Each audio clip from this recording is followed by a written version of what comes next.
You give credit to the home team or the team that is aggressive early. And you heard Steph Curry mention that as well, is that in the first quarter, they hit first. They were the more dominant, they were the more aggressive team first. And that's what we're seeing in this series is the team that comes out hitting first and aggressive first is usually the team that blows the doors off the other team and develops or puts themselves in a situation to win the game and develops a lead. So that's the only thing I can explain. JJ, maybe you have some stats and numbers for us, but it's just when you watch it, man, you're just like, wait, what is going on? Like, you're looking at great defensive teams. Like, you looked at the way the Miami Heat defended, where you're like, man, Boston can't score. And then you look at the next game, like, where's Miami's defense? And you just don't see that often. But it just kudos to the coaches making adjustments to put these teams in position to succeed.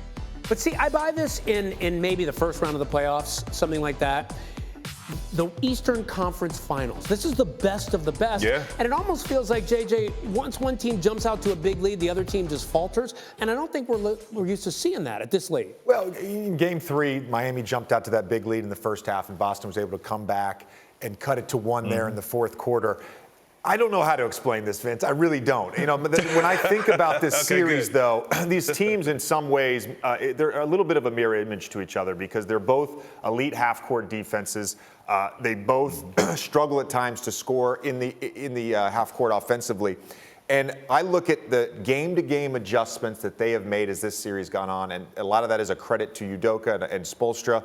But the way that the Heat came out in Game 3, pass-aheads from Kyle Lowry, ball movement side to side, using Bam in that short roll. That was the urgency and physicality that Vince was talking about, like that mindset and that energy, all of that to start a game. Then you go to Game 4, and Boston comes out and starts the exact same way that Miami started in Game 3, and they punch him in the mouth very early in the game, and Miami's unable to recover. And so I think some of this is just the elite defenses and the game-to-game adjustments. Says a lot. And by the way, Coach Spo, I love that he said this.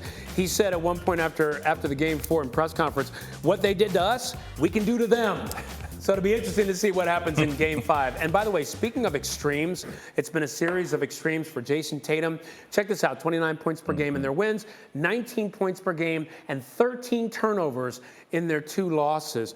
What specifically do you see from Jayson Tatum in terms of bad Tatum and good Tatum in this series? I've said this all series. I said it before the series. It comes down to decision making. When he is making good decisions, that is shot selection, that is ball movement, that is knowing when to attack, knowing when not to attack. When he's driving into a loaded defense over and over, it ends up with bad shots and it ends up with turnovers. Jayson Tatum, because the Celtics have such a great defense, he can afford to have an off shooting night if he's taking good shots. He can afford to do that. What he can't afford to do is stall the offense with isolations and turn the ball over. When he does that, the Boston Celtics are in trouble. That's huge. Go ahead, Vince. No, he's right. That's it. That's exactly what I would say for him as well. He's a superstar. He's capable of having bad nights, but still having an effect on the game. But you cannot turn the ball over because now you give or breathe life to the Miami Heat because they thrive off of getting stops, getting steals, getting into transition to get buckets. So for Jayson Tatum, I love the aggressiveness, getting downhill, getting in the paint. It's just once you accomplish that feat, now what's next? Making the right play, whether it's taking the right shot, taking a shot in general, getting a shot up, or making the right pass. You saw a lot of those plays. The Miami Heat, they get their hands on balls. They're in the passing lane. So you have to watch that film and understand guys that you're playing against, how they defend you, and that knowing that they like to reach, and that's how they're creating turnovers on him. Yeah, and then everybody's been talking in these playoffs about how this is his superstar moment. Jayson Tatum, they need that consistency, though, in and out every single game. Jimmy Butler, by the way, also another series of extremes. 14 points in games 3 and 4 after scoring 70 in games 1 and 2. So, JJ, as you look at Jimmy Butler, what do you make of these extreme differences for him? Well, some of it was that he had sat out second half of Game 3, obviously. Right. Then he took 2 days off. 2 days off, like he's nursing a knee injury. Took 2 days off, sat around, didn't do much on the court.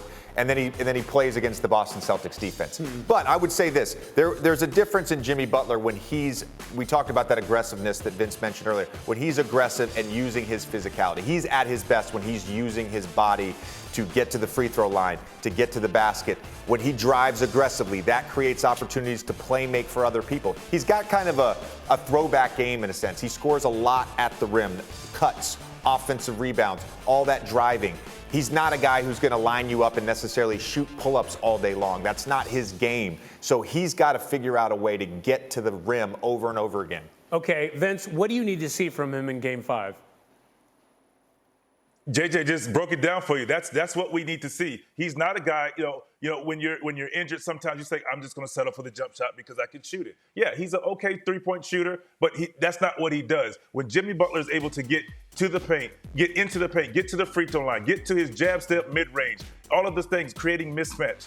That's when he's great. And, of course, defensively, getting in passing lanes, getting steals, scoring out of transition or one-on-0 situation. So right now, Game 4, we just didn't see that. We just, when you step on the court and you're injured, and JJ, you know this, it's no excuse. You have to deliver, and clearly he was hobbled, and he's going to need the help from Bam Adebayo.